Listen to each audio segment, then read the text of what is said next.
बंगाल की इस धरती ने एक विधान, एक निशान, एक प्रधान के लिए बलिदान देने वाले महान सपूत हमें दिया। ऐसी पावन मिट्टी को मैं अनेक अनेक बार नमन करता हूं। साथियों, ये मेरा सौभाग्य है कि आज इस ऐतिहासिक ब्रिगेड ग्राउंड पर मुझे फिर एक बार आपके आशीर्वाद प्राप्त करने का अवसर मिला है।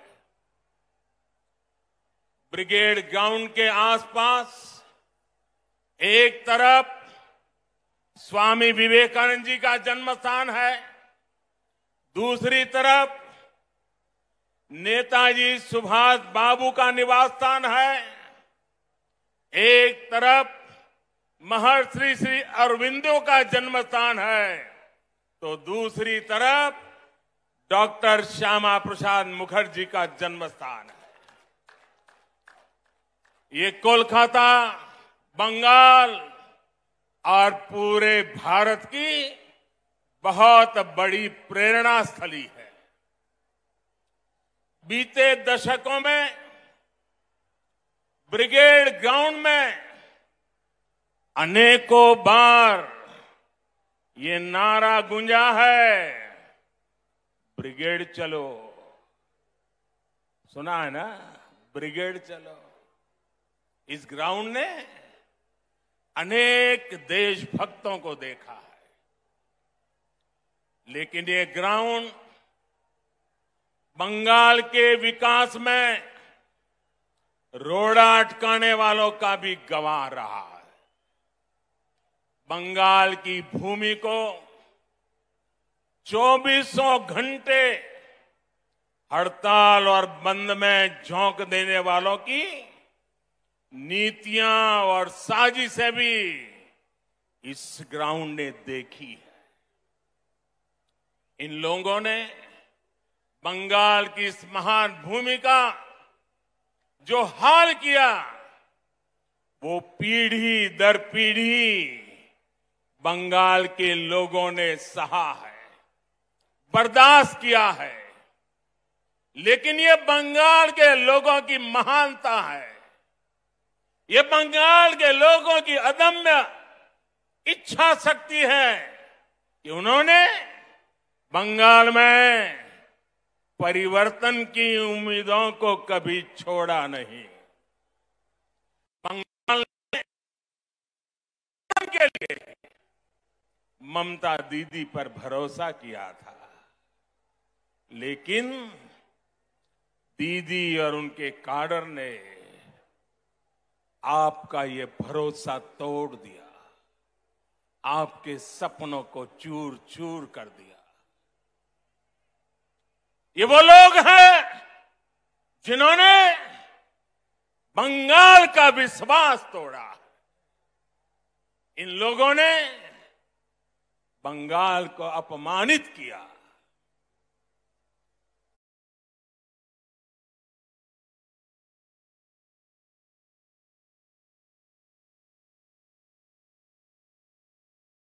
यहां की बहन बेटियों पर अत्याचार किया, लेकिन ये लोग बंगाल की उम्मीद, यहां के लोगों का हौसला कभी भी तोड़ नहीं पाए।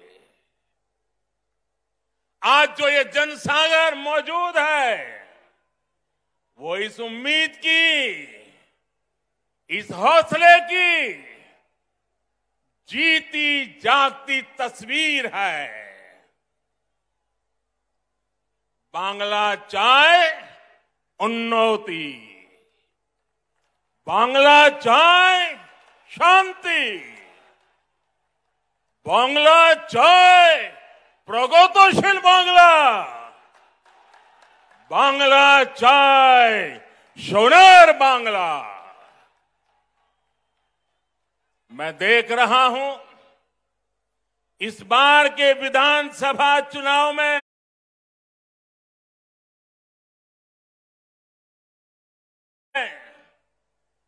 एक तरफ टीएमसी है, लेफ्ट कांग्रेस है, उनका बंगाल विरोधी रवैया है, और ये चुनाव ऐसा है कि दूसरी तरफ खुद बंगाल की जनता कमर कस करके खड़ी हो गई है।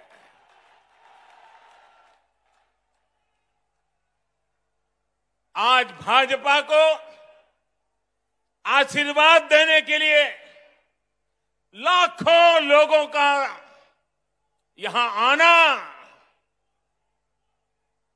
लाखों लोगों का पूरे प्रदेश भर में निरंतर आशीर्वाद बनाए रखना,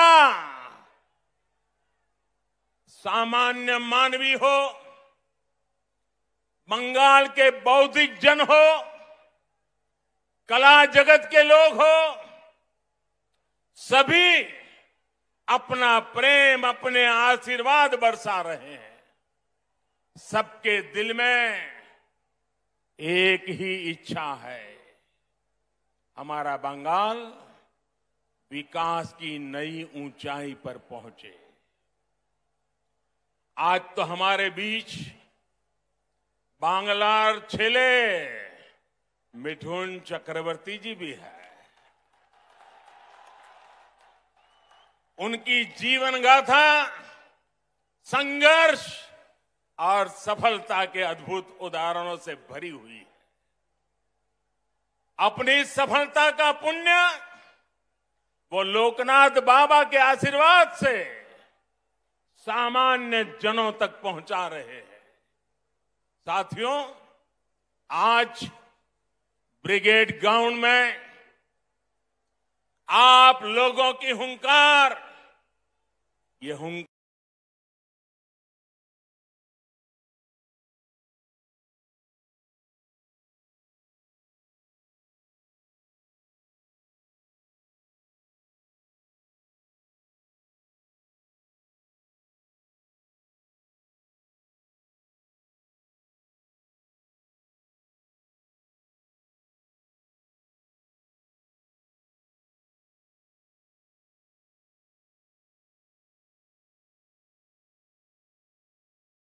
सुनने के बाद अब किसी को कोई संदेह नहीं रह जाएगा।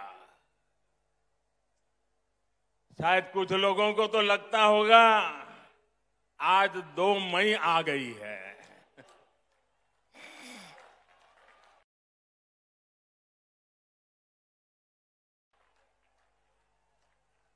भाइयों बहनों, पूरी ताकत से मेरे साथ बोलिए, दोनों मुट्ठी बंद करके बोलिए, हाथ ऊपर करके बोलिए, पूरी ताकत से बोलिए, भारत माता की, भारत माता की।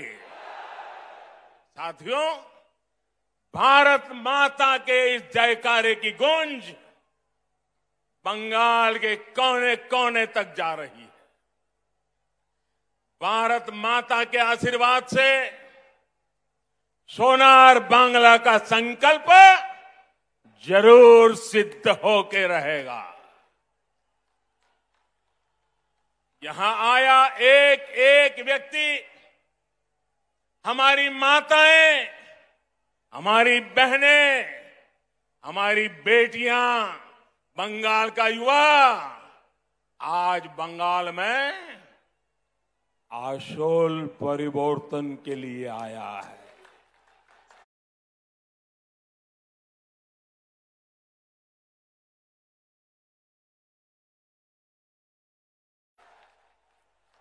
आशोल परिवर्तन।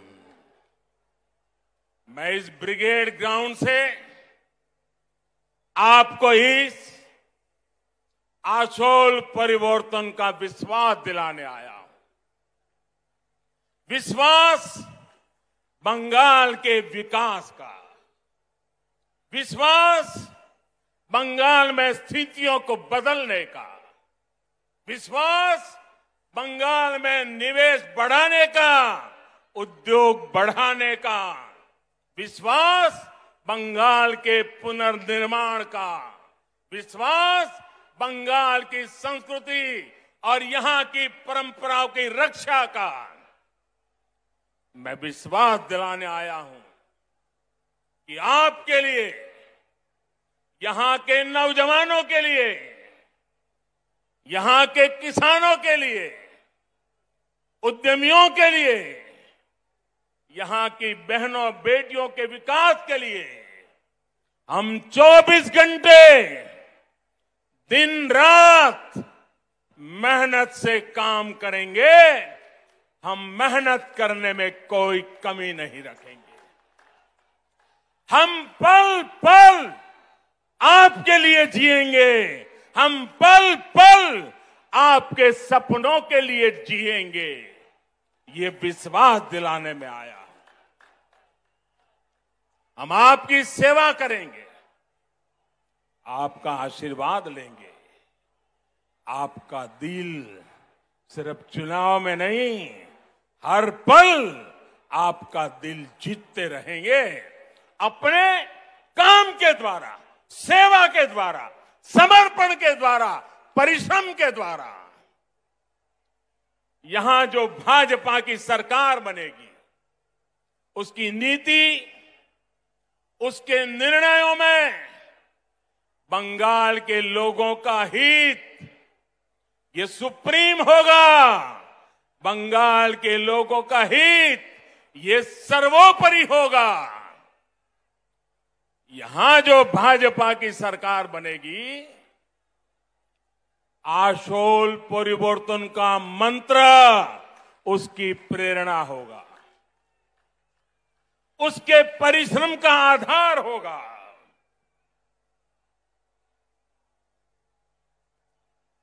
आशोल परिवर्तन का मतलब, आशोल परिवर्तन का मतलब ऐसा बंगाल जहां युवाओं को शिक्षा और रोजगार के पर्याप्त अवसर मिले। आशोल परिवर्तन मतलब ऐसा बंगाल जहां लोगों को पलायन करने पर मजबूर न होना पड़े। आशोल परिवर्तन मतलब ऐसा बंगाल जहां व्यापार और कारोबार फले फूले, जहां ज्यादा से ज्यादा निवेश आए।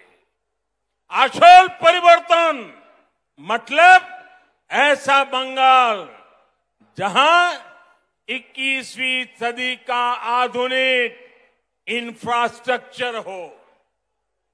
आशोल परिवर्तन मतलब ऐसा बंगाल जहां गरीब से गरीब को भी आगे बढ़ने का पूरा अवसर मिले।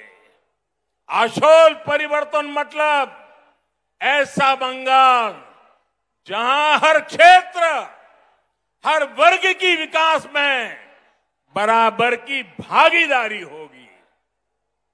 उत्तर बंगाल हो या दक्षिण बंगाल हो, पश्चिमांचल हो या जंगल महल, आदिवासी हो या दलित, पिछड़े हो, वंचित हो, शोषित हो या हमारे शरणार्थी भाई बहन, सभी पर एक बराबर ध्यान दिया जाएगा।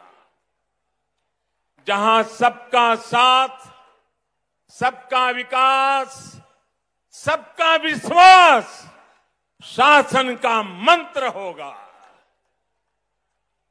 जहां उन्नयन सबका होगा, तुष्टीकरण किसी का नहीं। जहां घुसपैठ को रोका जाएगा, घुसपैठियों को रोका जाएगा। साथियों, गुलामी का इतना बड़ा कालखंड भी बंगाल की क्षमता, बंगाल के सामर्थ्य को कम नहीं कर सका था। आजादी के इन 75 वर्षों में बंगाल ने जो खोया है, बंगाल से जो छीना गया है, वो मुझसे ज्यादा आप लोग ज्यादा अच्छी तरह जानते हैं। आज हम इस संकल्प के साथ भी आपके सामने आए हैं कि जो भी बंगाल से छीना गया है, भाइयों बहनों मेरे शब्द लिख रखिए, जो भी बंगाल से छीना गया है उसे वापस लौटाएंगे।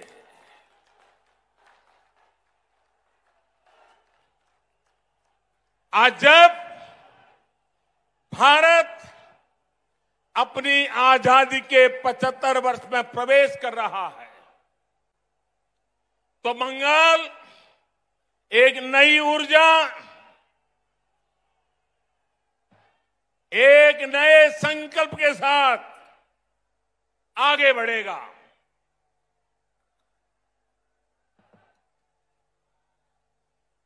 देश की तरह ही बंगाल के विकास के लिए भी अगले 25 साल बहुत अहम है। इन 25 वर्षों की शुरुआत का पहला पड़ाव ये विधानसभा चुनाव है। अगले 5 वर्षों में बंगाल का विकास अगले 25 वर्षों के विकास का आधार बनाएगा। इसलिए इस बार आप सिर्फ बंगाल में सरकार बनाने के लिए वोट नहीं देंगे, लेकिन बंगाल को बनाने के लिए, बंगाल को विकास की नई ऊंचाई पर पहुंचाने के लिए वोट डालेंगे। जब 2047 में 25 साल के बाद देश जब आजादी के 100 साल मनाएगा, तब बंगाल सारे हिंदुस्तान को फिर से एक बार आगे ले जाने वाला बंगाल बन जाएगा। बंगाल में पोर्ट से लेकर के एक्सपोर्ट तक, टी से लेकर टूरिज्म तक, माछ की बात हो या भात की बात, पश्चिम बंगाल की माटी और समंदर में सब कुछ है जो जीवन को बेहतर बनाने के लिए जरूरी है। बस यही नीति साफ नियत के साथ आगे बढ़ने की जरूरत है। यहां बनने वाली भाजपा सरकार, एनडीए सरकार इसी सोच से आगे बढ़ेगी। भाइयों और बहनों, कोलकाता तो सिटी ऑफ जॉय है। कोलकाता के पास समृद्ध अतीत की विरासत भी है और भविष्य की संभावनाएं भी है। ऐसा कोई कारण नहीं है कि कोलकाता के कल्चर को सुरक्षित रखते हुए इसे सिटी ऑफ फ्यूचर न बनाया जा सके। कुछ दिन पहले ही देश के टॉप शहरों की लिस्ट निकली है। ये हर बंगाल वासी की अपेक्षा है कि कोलकाता भी इस लिस्ट में टॉप के शहरों में हो। इसके लिए चाहे कनेक्टिविटी सुधारना हो, नए नए उद्योगों की स्थापना हो, टेक्नोलॉजी का विस्तार करना हो, स्टार्टअप के लिए बेहतर माहौल बनाना हो, हम पूरे कमिटमेंट के साथ काम करेंगे। आपने देखा होगा कोलकाता मेट्रो का विस्तार अब और तेजी से किया जा रहा है। केंद्र की हमारी सरकार ने कोलकाता की धरोहरों को सजाने संवारने के लिए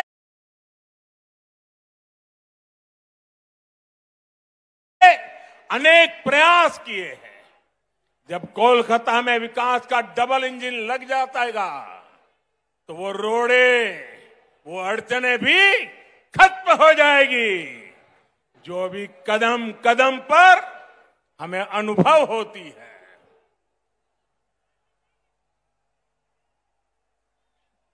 आप अंदाजा लगा सकते हैं कि इनकी कमीशनबाजी की वजह से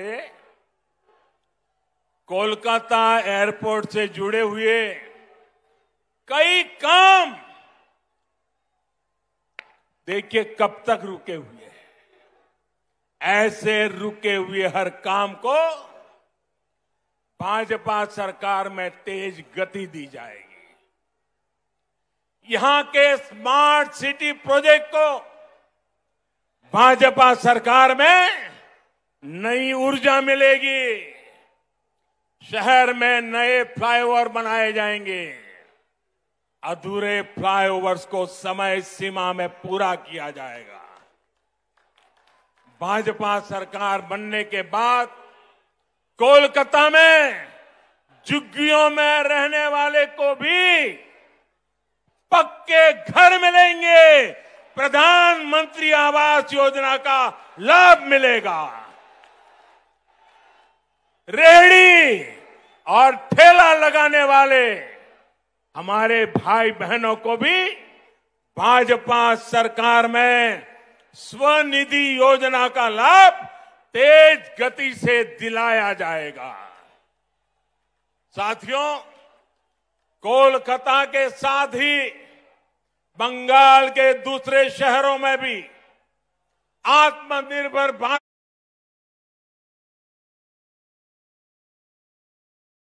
को ऊर्जा देने की भरपूर क्षमता है। भाजपा सरकार में इन शहरों के इंफ्रास्ट्रक्चर को आधुनिक बनाया जाएगा ताकि वहां पढ़ाई, कमाई और बुजुर्गों के लिए दवाई के नए साधन विकसित किए जा सके। पश्चिम बंगाल में फूड प्रोसेसिंग और पोर्ट लेड डेवलपमेंट की भरपूर संभावनाएं हैं। आत्मनिर्भर भारत अभियान के तहत इन उद्योगों में निवेश को यहां प्रोत्साहित किया जाएगा। इससे किसानों से लेकर मछुआरों तक हर किसी को लाभ मिलेगा। बहनों और भाइयों, पश्चिम बंगाल में आशोल परिवर्तन के लिए गांव और शहरों के स्थानीय शासन यानी ग्राम पंचायत, नगर निगम और नगर पालिकाओं के शासन में पूरी पारदर्शिता भी उतनी ही जरूरी है। इस लोकतांत्रिक व्यवस्था को जिस तरह से तहस नहस किया गया है वो आप भली भांति जानते हैं। इस व्यवस्था को बंगाल में भाजपा फिर से मजबूत करेगी। सरकारी सिस्टम पर, पुलिस पर, प्रशासन पर जनता का विश्वास जागे।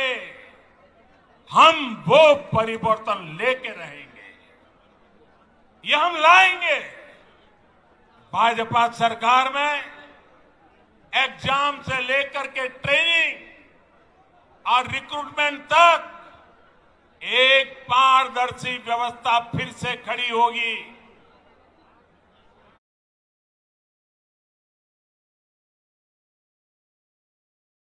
स्किल डेवलपमेंट के लिए केंद्र सरकार की योजनाओं को यहां ईमानदारी से लागू किया जाएगा। पश्चिम बंगाल में नई राष्ट्रीय शिक्षा नीति के विस्तार को भी बल दिया जाएगा। इंजीनियरिंग, डॉक्टर, टेक्नोलॉजी ऐसे विषयों की पढ़ाई बांग्ला भाषा में भी हो, इस पर भी जोर दिया जाएगा।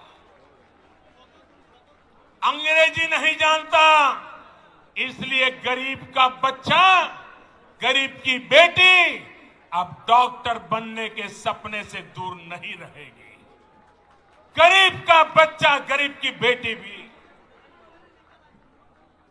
वो डॉक्टर बन पाए, वो इंजीनियर बन पाए। झुग्गी झोपड़ी में पढ़ाई करके निकला हुआ बच्चा भी बंगाल का नाम रोशन करे, ये व्यवस्था हम बनाना चाहते हैं।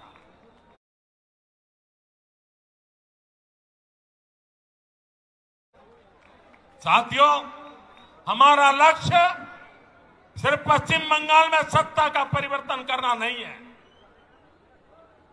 यही एकमात्र उद्देश्य नहीं है। हम बंगाल की राजनीति को विकास केंद्रित राजनीति की तरफ ले जाना चाहते हैं। 5 साल बर्बाद हो चुके हैं। अब बंगाल को बर्बाद होने का अवसर किसी को नहीं देना चाहिए और इसलिए हम आशोल परिवर्तन की बात कर रहे हैं।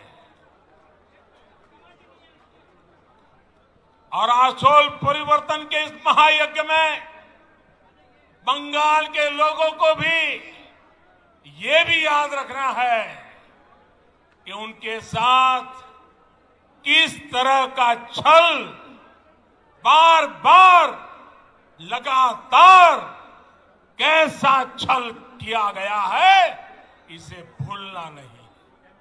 साथियों, आजादी के नारे पर कांग्रेस सत्ता में आई थी।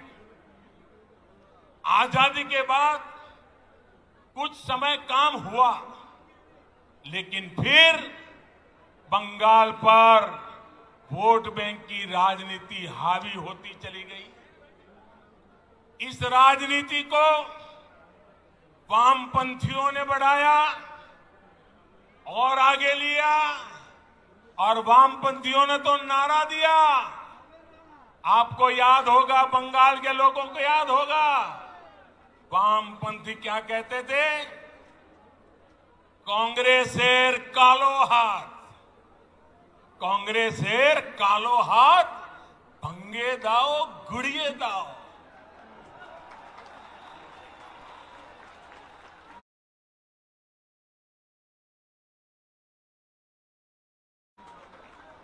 ऐसे ही नारों के दम पर वामपंथी सत्ता में आए, लगभग 3 दशक तक सत्ता संभाली। मैं जरा पूछना चाहता हूं, आज उस काले हाथ का क्या हुआ रे? ये काला हाथ कैसे गोरा हो गया रे? जिस हाथ को वामपंथी तब काला समझते थे, वो आज सफेद कैसे हो गया? जिस हाथ को तोड़ने की बात करते थे, आज उसी का आशीर्वाद लेकर वो चल रहे हैं। साथियों, वामपंथियों के विरुद्ध ममता दीदी ने परिवर्तन का नारा दिया था। पश्चिम बंगाल से मां, माटी, मानुष के लिए काम करने का वादा किया था। आप मुझे बताइए, पिछले 10 साल से यहां की टीएमसी सरकार ने क्या सामान्य बंगाली परिवार के जीवन में वो परिवर्तन आया जिसकी बंगाल की जनता आशा करती थी? आया वो परिवर्तन? वो वादा पूरा किया? जो आपको कहा गया था वो किया गया? क्या किसान के, श्रमिक के, कर्मचारी के जीवन में वो परिवर्तन आया जो वो चाहते थे? आया क्या?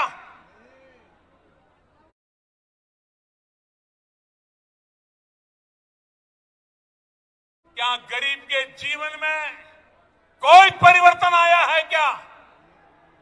गरीब और गरीब हो, ऐसा काम उन्होंने किया है कि नहीं किया है? क्या पश्चिम बंगाल के स्कूलों और अस्पतालों की स्थिति में कोई परिवर्तन आया है? क्या बंगाल के युवाओं के रोजगार की स्थिति में कोई परिवर्तन आया है? क्या बंगाल के औद्योगिकरण में वो परिवर्तन आया जितना उसका सामर्थ्य है, क्या दशकों से चली आ रही खून खराबे की राजनीति में परिवर्तन आया क्या? साथियों, आज बंगाल में माटी मानुष की क्या स्थिति है, ये आप भली भांति जानते हैं। मां पर गली गली में हमले होते हैं, घर में घुसकर मां पे हमले होते हैं।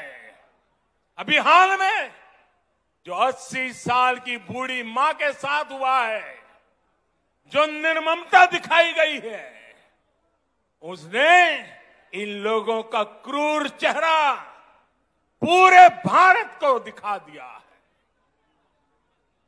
बीते 10 साल में बंगाल की शायद ही कोई मां है, शायद ही कोई बेटी है जो किसी न किसी अत्याचार के कारण रोई नहीं है, कोई सवाल न उठा सके।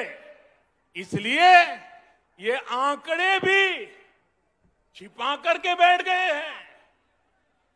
साथियों, माटी की तो बात करने वालों ने बंगाल का कण कण, बंगाल का तिनका बिचौलियों, कालाबाजारी करने वालों और सिंडिकेट के हवाले कर दिया। आज बंगाल का मानुष परेशान है। वो अपनी आंखों के सामने अपनों का खून बहता देखता है। वो अपनों को अपनी आंखों के सामने लूटते हुए देखता है। वो अपनों को इलाज के अभाव में दम तोड़ते देखता है। वो अवसरों के अभाव में अपनों को पलायन करते देख रहा है। और पूरा बंगाल अब एक स्वर में कह रहा है, एक स्वर में कह रहा है, आर नॉय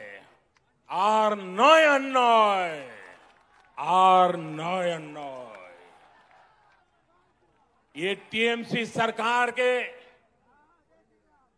कम होते दिनों की उद्घोष है। ये उद्घोष पूरे देश को सुनाना जरूरी है। भाई और बहनों, आप मेरे साथ बोलेंगे, मेरे साथ बोलेंगे, मैं जो कहूंगा वो बोलेंगे, सबके सब लोग बोलेंगे, पूरा हिंदुस्तान सुने इस प्रकार से बोलेंगे, पक्का बोलेंगे। मैं आपके सामने कुछ शब्द बोलूंगा, उन शब्दों से टीएमसी सरकार की सच्चाई सामने आती है। मैं जो शब्द बोलूंगा उसके बाद आपको 2 बार बोलना है, पूरी ताकत से बोलना है।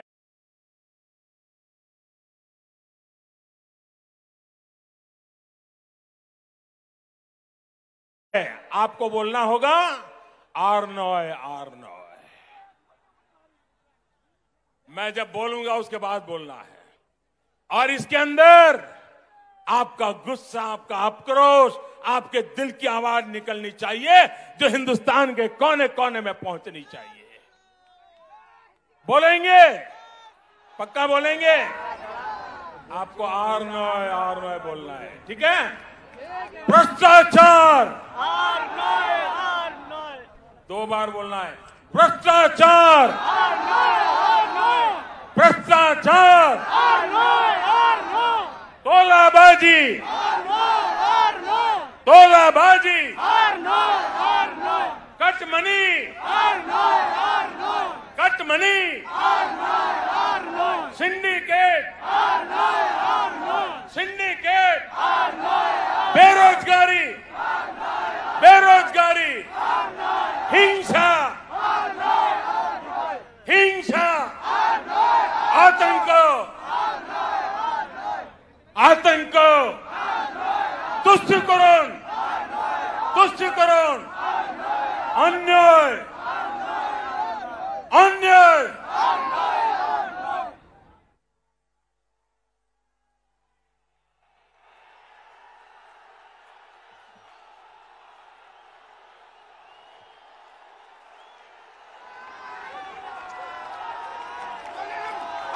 दीदी, सुन लिया दीदी? ये बंगाली की आवाज है, ये बंगाल की आवाज है दीदी। आज पश्चिम बंगाल के नौजवान, यहां के बेटे बेटियां आपसे एक ही सवाल पूछ रहे हैं। दीदी, बंगाल की जनता 10 साल के अनुभव के बाद आपको एक ही सवाल पूछ रही है। उन्होंने आपको दीदी की भूमिका में चुना था। बंगाल ने आपको दीदी की भूमिका में चुना था, लेकिन आपने खुद को एक ही भतीजे की बुआ तक सीमित क्यों कर दिया? आपने एक ही भतीजे की बुआ होने के मोह को क्यों चुना? बंगाल के लाखों भतीजे भतीजियों की आशाओं के बजाय आप अपने भतीजे का लालच पूरा करने में क्यों लग गई? आप भी भाई भतीजावाद के उन कांग्रेसी संस्कारों को छोड़ नहीं पाई जिनके खिलाफ आपने बगावत की थी। बहनों और भाइयों, मां माटी मानुष से विश्वासघात करने के बाद, इतना अन्याय करने के बाद, अब इन लोगों ने एक नया नारा गढ़ा है।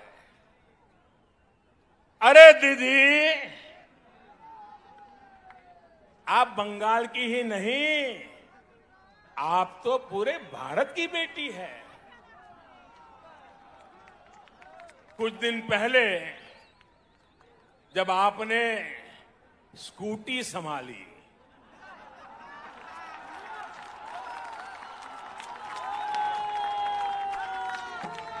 तो सब लोग प्रार्थना करते थे आप सकुशल रहे,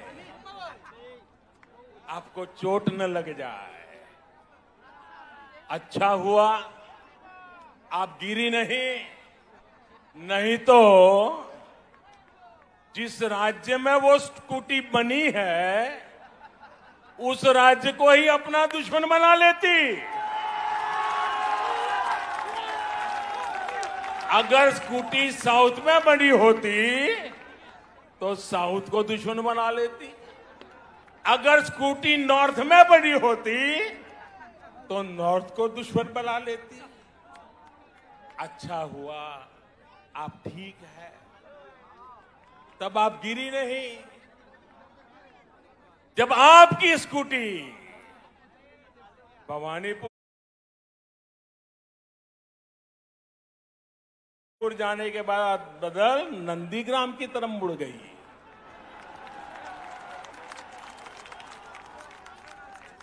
अब दीदी, हम तो हर किसी का भला चाहते, हम नहीं चाहते किसी को चोट आए, लेकिन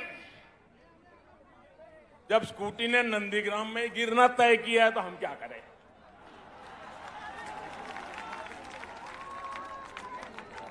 साथियों, ये संयोगी है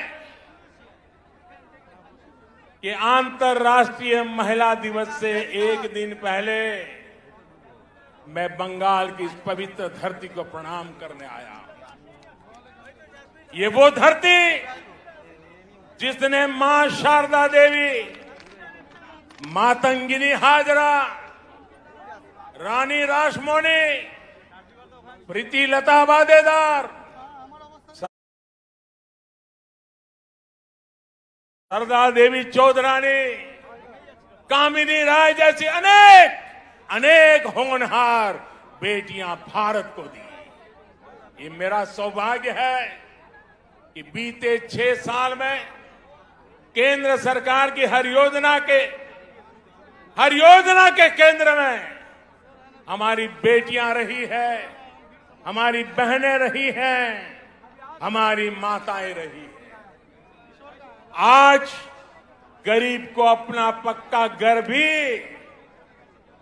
मालकिन के नाम से ही मिल रहा है।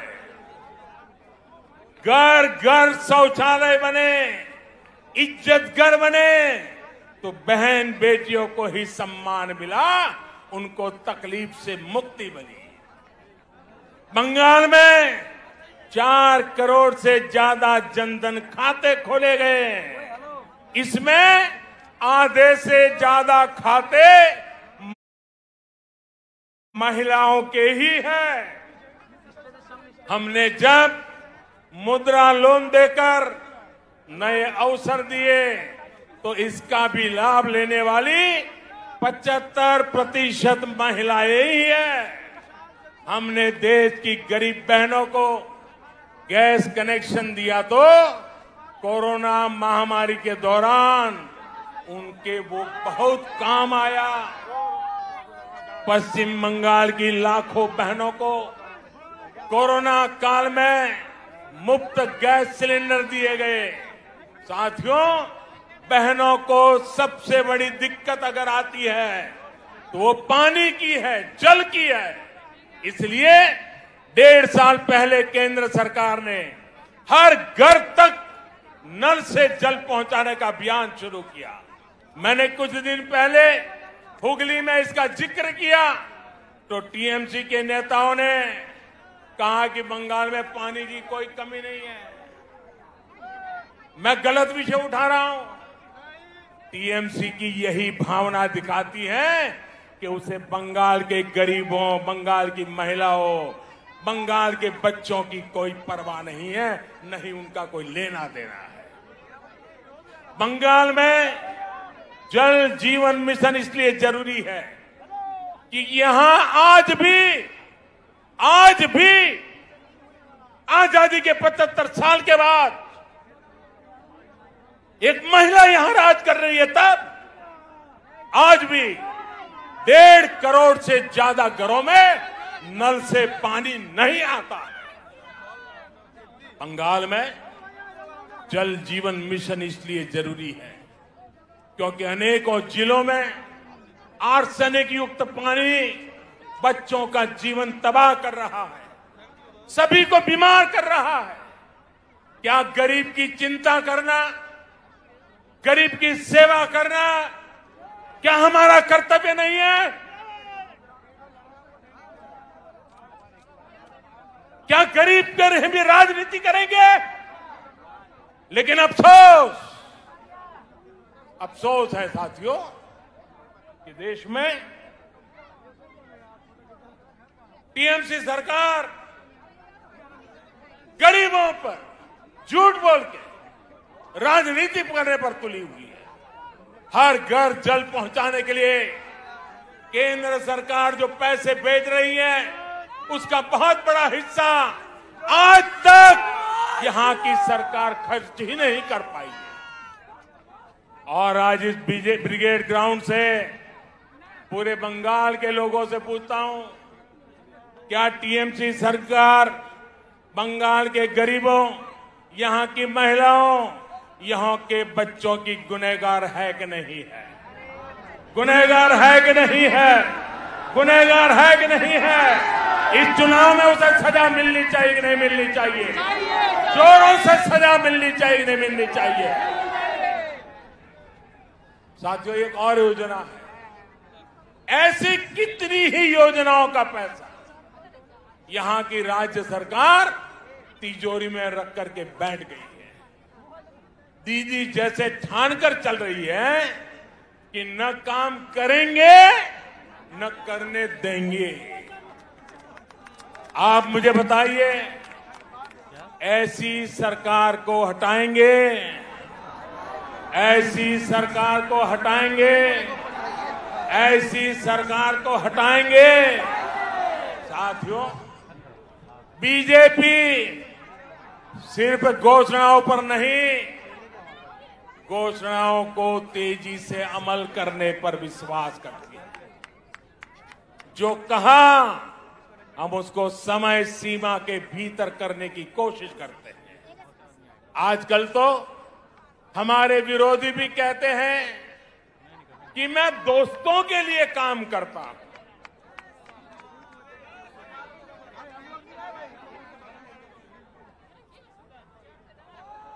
हमें कहा जाता है कि मोदी अपने दोस्तों के लिए काम करता है। हम सब जानते हैं, बचपन में हम जहां पले बड़े होते हैं, जिनके बीच में खेले होते हैं, जिनके साथ पढ़े होते हैं, वो हमारे पक्के दोस्त होते हैं, जीवन भर के पक्के दोस्त होते हैं। मैं भी गरीबी में पला बड़ा और इसलिए उनका दुख दर्द क्या है, चाहे वो हिंदुस्तान के किसी भी कोने में क्यों न हो, क्योंकि वो मेरे दोस्त हैं, मैं उसे भली भांति अनुभव कर सकता हूं। मुझे इसके लिए किताब नहीं पढ़नी पड़ती है, न कोई वीडियो देखना पड़ता है, न कोई तस्वीर देखनी पड़ती है, क्योंकि मैं इसे अनुभव करता हूं। और इसलिए मैं दोस्तों के लिए काम करता हूं और मैं दोस्तों के लिए ही काम करूंगा। भाइयों बहनों, मैं बंगाल के अपने दोस्तों के लिए काम कर रहा हूं। मैंने अपने दोस्तों को बंगाल में लगभग 90 लाख गैस कनेक्शन दिए हैं। मैंने अंधेरे में जी रहे अपने बंगाल के 7 लाख से अधिक दोस्तों को मुफ्त बिजली कनेक्शन दिया है। मैंने अपने दोस्तों के लिए बंगाल में 60 लाख से ज्यादा शौचालय इज्जत घर बनवाए हैं। मैंने अपने दोस्तों के लिए बंगाल में 32 लाख से अधिक पक्के घर स्वीकृत किए हैं। दलित हो, पिछड़े हो, पीड़ित हो, शोषित हो, वंचित हो, सभी दोस्तों को इन योजनाओं का लाभ मिला है। और साथियों, बंगाल के चाय वाले, यहां के टी गार्डन में काम करने वाले, ये हमारे भाई बहन तो मेरे विशेष दोस्त हैं, क्योंकि मेरा चाय से जरा अलग ही नाता है। मेरे ऐसे कामों से उनकी भी अनेक परेशानियां कम हो रही हैं। हमारी सरकार के प्रयासों से मेरे इन चाय वाले दोस्तों को सोशल सिक्योरिटी स्कीम का भी लाभ मिलना तय हुआ है।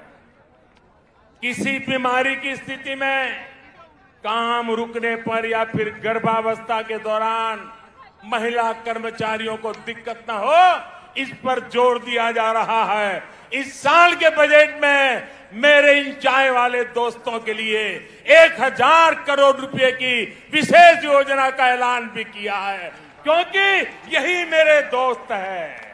साथियों, कोरोना ने पूरी दुनिया में सबको परेशान किया, लेकिन मेरे ये गरीब ही दोस्त थे जो ज्यादा परेशान हुए। जब कोरोना आया तो मैंने अपने हर दोस्त को मुफ्त में राशन दिया, मुफ्त में गैस सिलेंडर दिया, करोड़ों रुपए बैंक खाते में जमा करवाए। दुनिया में कोरोना वैक्सीन इतनी महंगी है, लेकिन मैंने अपने दोस्तों के लिए सरकारी अस्पताल में मुफ्त में टीका लगाने का प्रबंध कर दिया। बहनों और भाइयों, कौन है मेरे दोस्त? आप ही मेरे दोस्त हैं। 130 करोड़ हिंदुस्तानी ये मेरे दोस्त हैं। सपने लेकर के पुरुषार्थ करने वाला हर नौजवान मेरा दोस्त है। गरीब की झोपड़ी में पैदा हुआ बच्चा भी मेरा दोस्त है। मेरे दोस्त जब दोस्ती का कर्ज निभाते हैं तो इन लोगों को जरा दिक्कत होने लगती है, उनको परेशानी हो रही है कि ये तो हमारे कब्जे में थे, ये कौन नया दोस्त आ गया। जब मोदी अपने इन करोड़ों दोस्तों की सेवा करता है तो गुस्से में ये इसमें भी रोड़े अटकाने का काम करता है। आज मैं इन लोगों को कह रहा हूं, कान खोल करके सुन लीजिए। मैं पश्चिम बंगाल के अपने इन दोस्तों के लिए ज्यादा से ज्यादा काम करना चाहता हूं।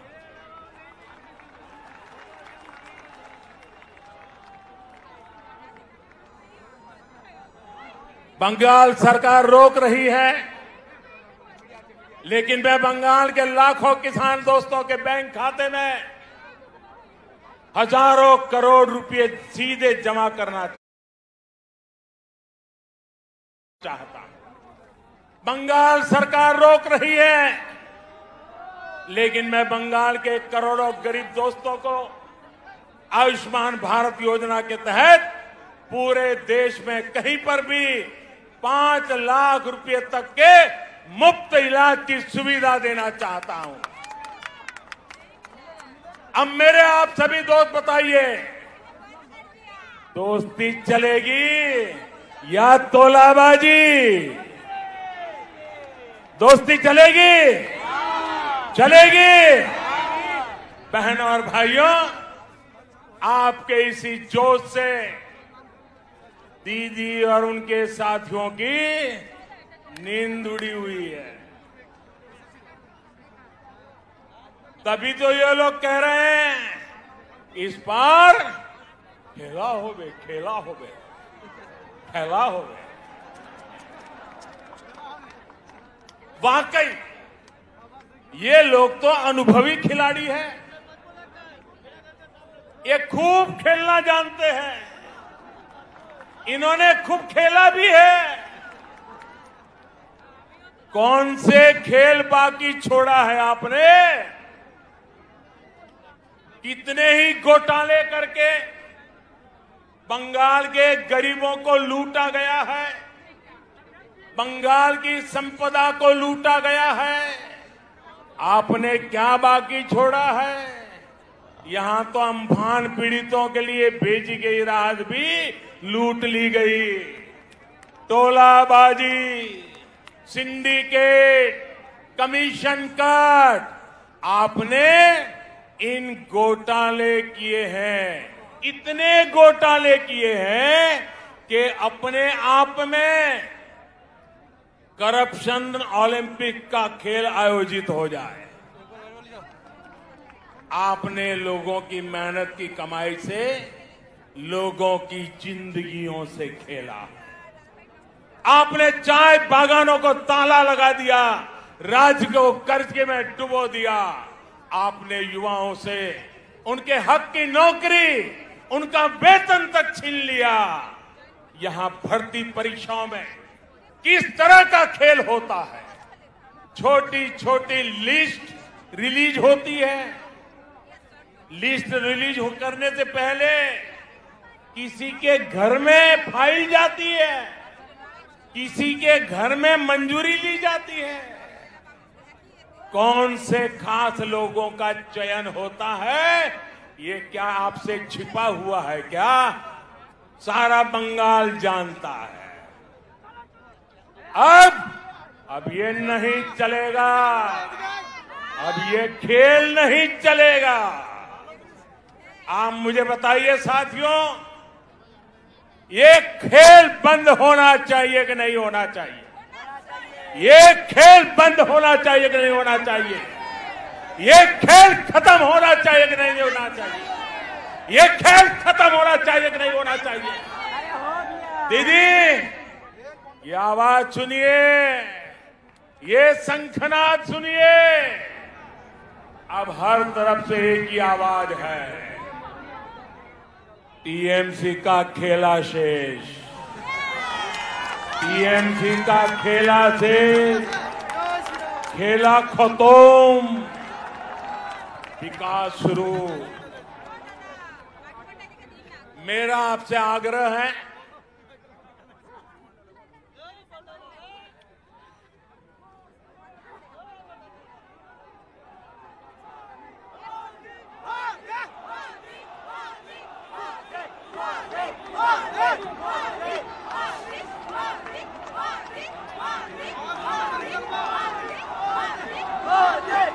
मेरा बंगाल के हर मतदाता से आग्रह है, मेरा आप सभी साथियों से आग्रह है, बॉय पोबेन्ना, बॉय पोबेन्ना, निर्भय बीजेपी के वोट করুন, কুশাসনের বিরুদ্ধে ভোট করুন, বাংলাকে ভয় মুক্ত করুন, বাংলা উন্নতি চায়, উন্নতির জন্য ভোট করুন, বাংলার জয়, ভারতের জয়। साथियों, हमारे यहां शास्त्रों में कहा गया है, क्रोधात् भवति सम्मोह,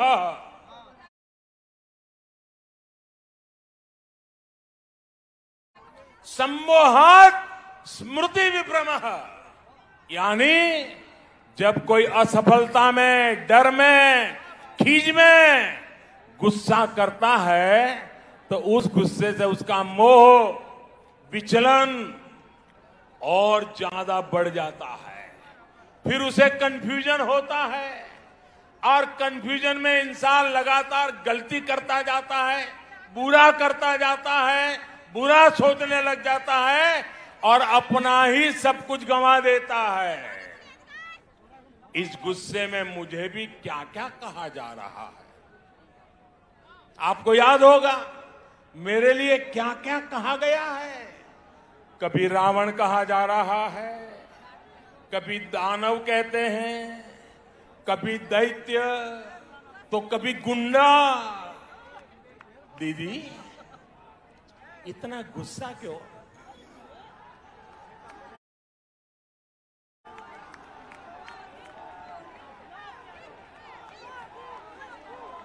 दीदी इतना गुस्सा क्यों? राग केनो दीदी? कोथाए कोथाए घाल दो, ये तो राग केनो दीदी? अगर आज बंगाल में कमल खिल रहा है तो इसका कारण वही कीचड़ है जो आपकी पार्टी ने, आपकी सरकार ने यहां फैलाया। आपने बंगाल को विकास के बजाय बंटवारे की तरफ धकेला, इसलिए यहां कमल खिल रहा है। आपने बंगाल में क्षेत्र और संप्रदाय के नाम पर भेदभाव किया, इसलिए बंगाल में कमल खिल रहा है। आपने लोकतंत्र के नाम पर लूट तंत्र को बढ़ावा दिया, इसलिए बंगाल में कमल खिल रहा है। आपने गरीब को उसके हक से वंचित रखा, इसलिए बंगाल में कमल खिल रहा है। साथियों, दीदी को मैं बरसों से जानता हूं। ये वो दीदी नहीं है जिन्होंने वामपंथ के अत्याचार के विरुद्ध आवाज उठाई थी। दीदी पर अब उनका अपना भी बस नहीं है, दीदी का रिमोट कंट्रोल अब कहीं और है, इसलिए वो ऐसी बातें कर रही है जो बंगाल की मूल सोच के विरुद्ध है, जो बंगाल की परंपरा के विरुद्ध है। बंकिम बाबू, गुरुदेव टैगोर, स्वामी विवेकानंद, नेताजी जैसे महान सपूत जिन्होंने पूरे भारत को दिशा दिखाई, उन्हें टीएमसी की बाहरी सोच से कितना दुख होता होगा। भाजपा के लोगों को बाहरी बोलने वालों से पूछिए और जरा हिम्मत के साथ पूछिए, जरा पूछो तो जिस कांग्रेस पार्टी का नाम ले रहे हो, उस कांग्रेस पार्टी को जन्म किसने दिया था, स्थापना किसने की थी? क्या कांग्रेस पार्टी की स्थापना करने वाला बाहरी था का भीतरी था? जिस लेफ्ट ने, जिस वाम मार्गियों ने इतने वर्षे तक बंगाल पर राज किया, जिनकी विचारधारा मार्क्स लेनिन माओ पर आधारित है, वो बाहरी है या भीतरी? टीएमसी जो बंगाल की सत्ता में है, ये भी तो उनका मूल गोत्र भी कांग्रेस है, वो कांग्रेस से ही स्वार्थ के कारण निकले हुए लोग हैं। जबकि भारतीय जनता पार्टी की स्थापना के मूल में ही बंगाली चिंतन है। भाजपा वो पार्टी है जिसकी स्थापना की प्रेरणा बंगाल के महान सपूत डॉक्टर श्यामा प्रसाद मुखर्जी की है। भाजपा वो पार्टी है जिसके विचारों में बंगाल की महक है। भाजपा वो पार्टी है जिसके संस्कारों में बंगालों की सुवास है, बंगाल की परंपरा की सुवास है। भाजपा वो पार्टी है जिसके डीएनए में बंगाल का सूत्र है। भाजपा वो पार्टी है जिस पर बंगाल का अधिकार है।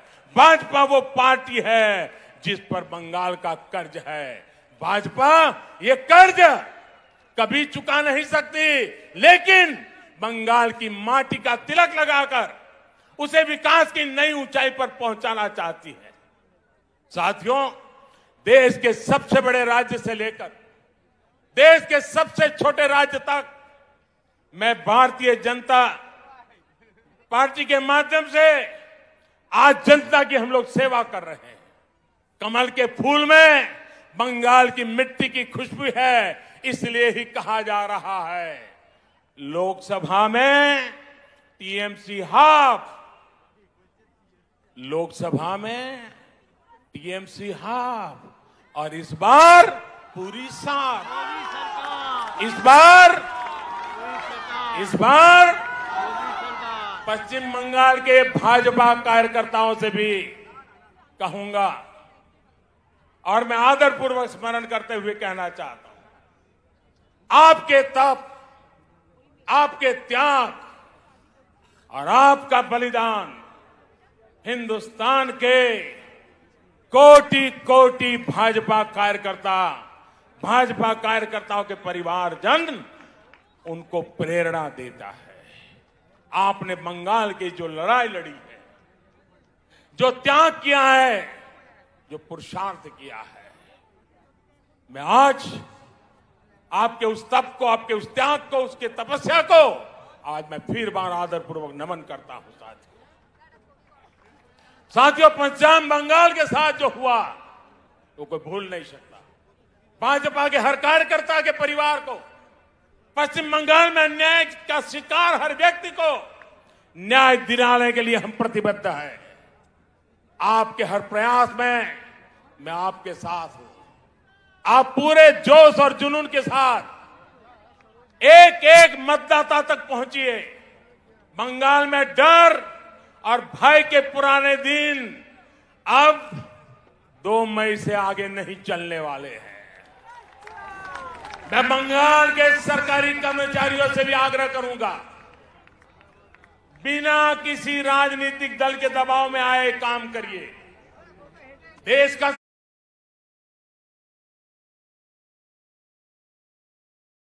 संविधान, देश का लोकतंत्र सर्वोपरि है, उसके ऊपर कोई नहीं है। मैं पश्चिम बंगाल के हर वोटर से कहूंगा, लोकसभा चुनाव में आपका मंत्र था चुपचाप कोमल छाप, चुपचाप कोमल छाप। ये इसका कमाल कर दिया था। आपके एक वोट की ताकत आपने कश्मीर से लेकर अयोध्या तक दिखी है। इस बार आपको जोर से छाप टीएमसी साथ के इरादे से आगे बढ़ना है। ये ब्रिगेड मैदान आज फिर से बंगाल में लोकतंत्र स्थापित करने जा रहा है और आप सभी उस क्षण के साक्षी बनेंगे। अब मैं आपसे फिर से एक बार कुछ बातें बुलवाना चाहता हूं। बोलेंगे? बोलेंगे? ये सारे शब्द बंगाल की इच्छा है। एक एक शब्द बंगाल का संकल्प है। ये आपका भी संकल्प है, ये मेरा भी संकल्प है। मैं जो शब्द बोलूंगा उसके बाद आपको एक सुर में बोलना है। एबार, क्या बोलना है? एबार बोलेंगे, एबार बोलेंगे, पक्का बोलेंगे। আসল পরিবর্তন, আসল পরিবর্তন, আসল পরিবর্তন। চাকরি, চাকরি, महिला सुरक्षा, महिला सुरक्षा, कृषक सुरक्षा, कृषक सुरक्षा, विकास, विकास, सुशासन, सुशासन, Sonar Bangla, Sonar Bangla, BJP, BJP, BJP, BJP. हम सभी का संकल्प जरूर पूरा होगा। इसी विश्वास के साथ आप सभी का एक बार फिर मैं बहुत बहुत आभार व्यक्त करता हूं। दोनों मुट्ठी बंद करके पूरी ताकत से बोलिए मेरे साथ, भारत माता की, भारत माता की, भारत माता की, भारत माता की, वंदे